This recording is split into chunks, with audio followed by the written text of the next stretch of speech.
आता आपण बघतो की पहलगाममध्ये जो हल्ला झाला, आपले भारतातले 28 जण त्यामध्ये शहीद झाले. मग आता जो मोदींनी सिंदूर ऑपरेशन हे जो हल्ला केला, म्हणजे हे जो ऑपरेशन राबवलं, त्याबद्दल काय सांगाल का? नाही, नक्कीच जे हे करणं गरजेचंच होतं, कारण म्हणजे निष्पाप नागरिकांचे जीव गेला त्याच्यात. भारतात येऊन त्यांनी मारून आपल्याच पर्यटकांना मारून त्यांना हे धाडसच झालं हे त्यांना लक्षात यायला हवं की त्यांनी जे केलं आहे दुस्साहस केला आहे त्याचं त्यांना नक्कीच त्याची शिक्षा मिळाली पाहिजे. आणि हे ऑपरेशन झालं हे त्याचं स्टार्ट आहे आणि पुढे इथून पुढे पण नक्कीच मोदी सरकार हे करेल, ह्याच्यावर काम करेल आणि नक्कीच त्यांना धडा शिकवेल, जे की खूप गरजेचं पण आहे. त्यांनी धाडस केलं इथे येऊन आपल्या पर्यटकांना, जे की देशाच्या आत्म्याला ठेस पोचवल्यासारखं झालं आहे, जे की फार चुकीचं आहे. जी निंदा पूर्ण जगाने केली आहे, अमेरिकेने केली, रशियाने केली आहे आणि त्यांचाही आपल्याला सपोर्ट आहे ह्याच्यामध्ये. त्यामुळे एकत्र मिळून भारताने आतंकवाद कंप्लीटपणे संपवला पाहिजे अशी आमची इच्छा आहे.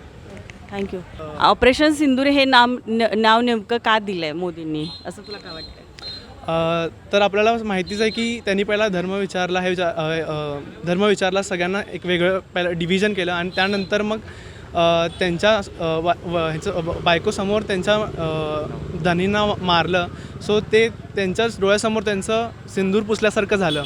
सो त्याचं हे लक्षात एक निशाणी राहावी म्हणून ते ऑपरेशन सिंदूर नाव ठेवलं आणि त्या सिंदूर ऑपरेशन नाव ठेवलेल्याचा पण खूप मोठा एक मेसेज जातो की का ते नाव ठेवलं आहे. खूप विचार करून ऑपरेशन प्लॅन केला गेला आहे आणि खूप विचार करूनच हल्ला पूर्ण करण्यात आला आहे, जो की कम्प्लिटली ॲक्युरेट आणि होता आणि कम्प्लिटली उद्ध्वस्त करून आपले त्यांचे 9 बेस उद्ध्वस्त केले आणि राहिलेले बेस पण उद्ध्वस्त लवकरच करतील अशी आमची इच्छा आहे. आता आपण बघतोय की पहलगाममध्ये जो हल्ला झाला त्यामध्ये 28 जण मृत्युमुखी पडले. मग आता जो हल्ला झालेला आहे सिंदूर ऑपरेशन, याबद्दल काय सांगाल? सिंदूर ऑपरेशन झालं हे खूप उत्तम झालं, कारण सहन किती करायचं, हिंदू लोकांनी सहन किती करायचं. त्यामुळे मोदीसारखे आपल्याला हे मिळाले. बरोबर आहे. त्यामुळे आम्हाला खूप अभिमान वाटतं मोदींचा. हो, मोदींचा खूप अभिमान वाटतं आणि हे झालं योग्य झालं. मोदीमुळे आपल्या महिलांना सुद्धा किती संरक्षण मिळालेलं आहे आणि त्यामुळे त्यांचं नाव काढलं तरी आम्हाला असं भरून येते. खूप म्हणजे हे वाटतं त्यांच्याबद्दल. बरोबर आहे. मदत केली, गरीब लोकांना मदत केली ना, सिलेंडर टाकी किंवा पेन्शन, विधवाबाई आहे त्यांना चांगले केले त्यांनी पण. निम्म बस भाडं म्हणजे खूप त्यांनी सुद्धा अर्ध भाडं म्हणजे बायकांच्यासाठी त्यांनी खूपच केले मोदींनी. आणि असा नेता आपलं नशीब भारतात. बरोबर आहे. आता आपण बघतोय की पहलगाम काश्मीरमधील अतिरेकी हल्ल्यानंतर भारतानं सडेतोड उत्तर देऊन ऑपरेशन सिंदूर हे राबवले, याबद्दल काय सांगाल?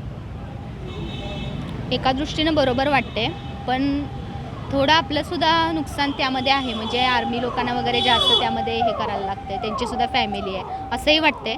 पण उत्तर दिलं हे पण, जरी आपण शांत बसलो असतो तर पुन्हा काहीतरी त्यांनी केलं असतं, आपण प्रत्युत्तर पण द्यायला पाहिजे होतं असंही वाटते.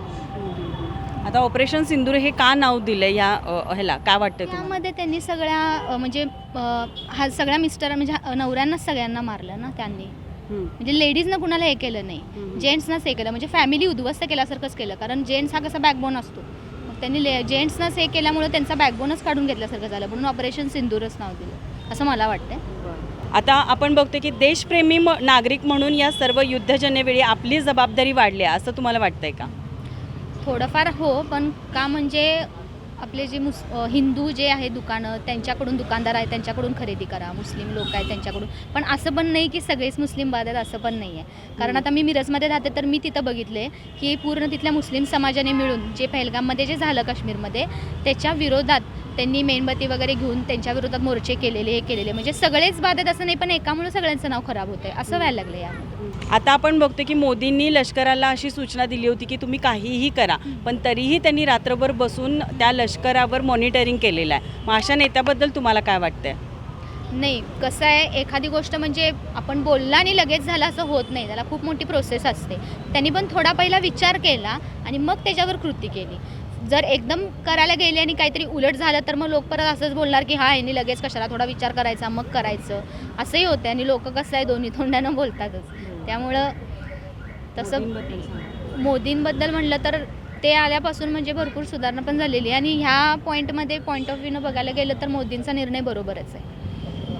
म्हणजे जम्मू काश्मीरमध्ये पहलगाममध्ये जे आपले 28 लोक मारले गेले, त्याच्या विरुद्ध आता मोदींनी हे पाऊल उचललेलं आहे की त्याच्या ऑपरेशन सिंदूर हे त्यांनी रात्री 1:30 वाजता राबवलेलं आहे.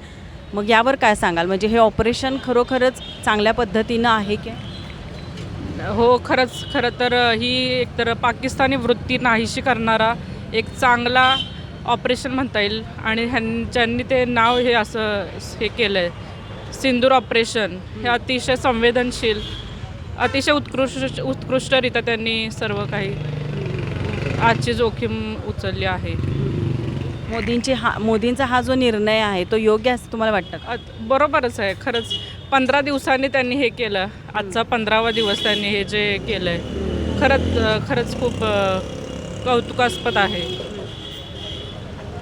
आता आपण बघतो की लष्कराला त्यांनी परमिशन दिल्या होत्या की तुम्ही काहीही करा, तरीही रात्रभर बसून त्यांनी लष्करावर एक वॉच ठेवला होता. नाही, त्यांनी खरं तर मोदींजींनी खूपच चांगल्यारीत्या आपलं काम केलेलं आहे. लष्करी वगैरे ते मी अजूनही न्यूज वगैरे बघते. अतिशय उत्कृष्टरित्या त्यांनी काम केलेलं आहे.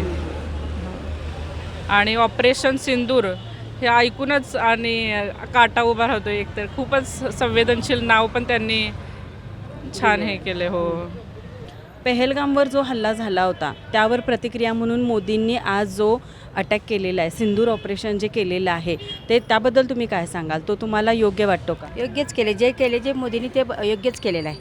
आपल्या देशाचं संरक्षण हे करायलाच पाहिजे. बरोबर आहे, देशाचं संरक्षण हे झालं पाहिजे. मोदींनी जे केले ते बरोबर झालेलं आहे. देशासाठी खरोखर चांगलं केलं. तर तुम्हाला माहिती आहे की ऑपरेशन सिंदूर हे त्यांनी अगदी योग्य प्रकारे केलेलं आहे. तर मोदींबद्दल आता तुम्ही जे बोललेलं आहे, पण त्यांचं नेतृत्व ठेवून तुम्ही काय सांगाल त्यावर? आजपर्यंतच्या योजना वगैरे जे काही केलेलं आहे ते मोदींनी अत्यंत चांगल्या प्रकारे केलेलं आहे. महिलांचं संरक्षण खरोखर चांगलं केलेलं आहे. मोदींनी जे योजना करून महिलांचं संरक्षण जे केले ते चांगलं केलेलं आहे. आता आपला जो बघतो की पहलगामवर जो हल्ला झालेला आहे त्याचं प्रत्युत्तर म्हणून मोदींनी जे सिंदूर ऑपरेशन राबवलेलं आहे त्याबद्दल काय सांगाल? कसं वाटतं तुम्हाला? आम्हाला बघितल्यावर ते म्हणजे बातमी बघितली असं वाटते की मोदींनी जो निर्णय घेतला आहे तो बरोबर घेतला आहे. आम्हाला आमच्याकडे भारतावर काहीतरी आरक्षण पाहिजेच हो, होय की नाही. आणि त्यांनी मोदींनी जो निर्णय घेतला आहे का नाही ते बरोबरही घेतला आहे. कारण आपण भारत भेट नाही, भारत खंबीर आहे अजून. आणि त्यांनी जो अचानक असा हल्ला केला आणि आपल्यातली लोक एवढी जे मारली गेलीत हे चुकीचं आहे ना. त्यांनी धर्म विचारून फक्त नुसता पुरुषांना मारला आणि बायकांना असं, म्हणजे हे काय बरोबर नाही. याबद्दल तुमचं काय मत आहे? हे मोदीने केलं हे बरोबरच केलं आहे. पूर्ण पाकिस्तानच हे करून टाकायला पाहिजे. त्यामुळे त्यांच्या पाठिंबा आहे. सिंदूर ऑपरेशन हे नाव का देण्यात आलं याला? म्हणजे नुसतं पुरुषांनाच मारलं आणि महिलांना सोडून दिलं, म्हणजे ते हे जे नाव दिलं हे योग्यच दिलेलं आहे. सिंदूर ऑपरेशन त्यांनी बरोबर नाव दिले ह्याला. मोदी साहेबांनी की नाही बरोबर नाव दिले. कारण त्यांच्या मिस्टरांना मारून बायकांना सोडल्या, ते पण जात आणि धर्म विचारून जो हल्ला केलाय की नाही ते चुकीचं आहे. जो मोदीने निर्णय घेतलाय की नाही तो बरोबरही घेतलाय. आम्ही मोदींना सहमत आहोत. मोदींबद्दल तर आता तुम्ही बोलतायच, पण त्यांचं नेतृत्व काय आहे? मोदींनी जे महिलांसाठी आरक्षण केले, जे महिलांना आता ते काय ते स्कीम ते पण त्यांनीच हे केलं ना. हां, राबवलेले. त्याच्याबद्दल पण आम्हाला बरं वाटते. आणि आता हे कोणते आपले एकनाथ शिंदे साहेबांनी पण लाडक्या बहिणीचे केले. त्यांना लाडक्या बहिणींना 15 दिला असं वाटते. आणि बऱ्याच वर्षाचं आता जे राम मंदिर वगैरे जे 500 वर्षापूर्वी अजून हे झालं नव्हतं ते आता त्यांनी व्यवस्थित छान केलंय. म्हणजे पण अजून काम चालू आहे. आणि पुढे चांगलं व्हावं ते पण राम मंदिर हे राबवले ते चांगले राबवलेले आहेत. त्यामुळे मोदीचं स्वागत आहे. आम्ही मोदींना सहमत आहोत. हिंदुस्थानमध्ये सिंधू सुरक्षित नव्हते. हिंदुस्थानमध्येच हिंदू सुरक्षित नव्हते, त्यांच्यावरच वेगवेगळे आरोप केले जायचे, त्यांचे हक्क हिरावून घेतले जायचे. पण आता हिंदुस्थानमध्ये हिंदू सुरक्षित राहतील, त्यांना पण प्रोटेक्शन मिळेल, त्यांचा पण धर्म ते जपू शकतील, त्यांचे जे काही परंपरा आहेत, संस्कृती आहे ते जपू शकतील. इतर जाती धर्माचे लोक काय करायचे, तर आम्ही करेल ते योग्य, त्यांनी प्रार्थना केली तो श्रद्धा. आणि हिंदू जर देवळात जात असतील, प्रार्थना करत असतील, तर ती अंधश्रद्धा. असं ते एक म्हणजे डोक्यातच भरवलं होतं लोकांच्या. त्याचं बंबार्डिंग करून 10 वेळा 100 वेळा जर तुम्ही एखादं खोटं बोललात की हेच खरं आहे, हेच खरं आहे, तर तेच नंतर आपल्या डोक्यात फिट होतं की हेच खरं आहे. तसंच ते ही अंधश्रद्धा आहे, अंधश्रद्धा आहे असंच. जो आपला प्रार्थनेचा पॅटर्न आहे तो जर दुसरा धर्म उचलतोय आणि तो त्यांचा आहे म्हणून सांगतो, आणि आपण काय म्हणतोय, देवळात कशाला जायचं, कोणतर हसतील, उपवास कशाला धरायचा, कोणतर हसतील, आणि हसणारे दुसरे कोण नसतात, ते आपल्यातलेच असतात, कारण त्यांच्याच डोक्यात ते भरवलेलं असतं. पण आता हळूहळू आपल्या पहिल्या परंपरा ज्या होत्या, संस्कृती होत्या, त्याचं जे एक वैज्ञानिक स्वरूप होतं किंवा त्याचं एक काहीतरी कारण होतं, ठोस कारण, की जे हिडन ठेवून त्यांना देवाचं स्वरूप दिलं जायचं, तर ते सध्या हळूहळू लोकांना माहीत व्हायला लागले. त्यामुळं अंधश्रद्धा नसून हे सायन्स आहे हे कळायला लागले लोकांना. मग ती पेरणी असू दे, कुठल्या ह्याची धान्याची, शेतीची मशागत असू दे, किंवा मुलांचं संगोपन असू दे, किंवा मुलांना काय शिकवायचं काय नाही हे असू दे. आपण म्हणतो सगळे जाती धर्म एकच आहेत, सगळं आपण एकमेकांशी प्रेमानं वागलं पाहिजे. पण आपण जसं प्रेमाने वागतोय तसं समोरच्यानंही आपलं प्रेम समजून घेतलं पाहिजे. आपण प्रेमाने वागतोय कारण आपला धर्म आपल्याला हे सांगतोय की सर्व धर्म समभाव, पण त्यांच्याही धर्माला ते समजायला पाहिजे ना, की आम्ही मोठ्या मनाने तुम्हाला स्वीकारतोय, ते आमचा कमकुवतपणा नाही आहे.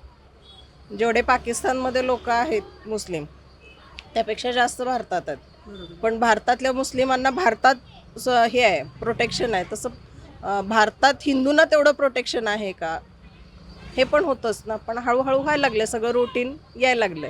तुम्हाला काय वाटतंय मग, म्हणजे पाकिस्तानमध्ये जसे मुस्लिम आहेत तसे भारतातले मुस्लिम कशा पद्धतीचे आहेत असं तुम्हाला वाटतं? असं काही नाही. मुस्लिम कसं आहे, प्रत्येक माणसाला स्वतःलाही जगायचं आहे आणि दुसऱ्यालाही जगू द्यायचं आहे.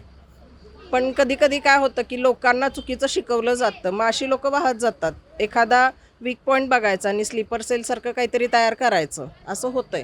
क्रेडिट असं आता जे आपण बदल बघतोय, तर याचं क्रेडिट तुम्ही कुणाला द्याल? याचं क्रेडिट सध्याच्या सरकारला जाईल, कारण त्यांनी आपल्याला बोलायचं स्वातंत्र्य आणि हिंमत दिली. पहिल्यांदा बोलताना माणूस विचार करायचा की बोलू का नको, मी बोललो तर त्याचे म्हणजे प्रतिसाद काय मिळेल त्याचा, किंवा त्याचा काय परिणाम होईल, ह्याच्याकडं लोक भिवून हे करायचेत, म्हणजे दडपून जायचेत. पण आता तसं नाही, आता बिनधास्त बोलायला लागलेत. बोलायचा एक त्यांना काय म्हणायचं की कॉन्फिडन्स आला आहे. याला पाकिस्तान आता काय रिॲक्ट होईल असं तुम्हाला वाटतं? पाकिस्ताननी काहीही रिॲक्शन देऊ दे, त्यांनी युद्ध करू दे, त्यांनी आणि काय करू दे, पण भारत खचणार नाही आहे. भारत खंबीर आहे. भारत कुठल्याही पद्धतीने त्याला प्रतिकार करूच शकतो.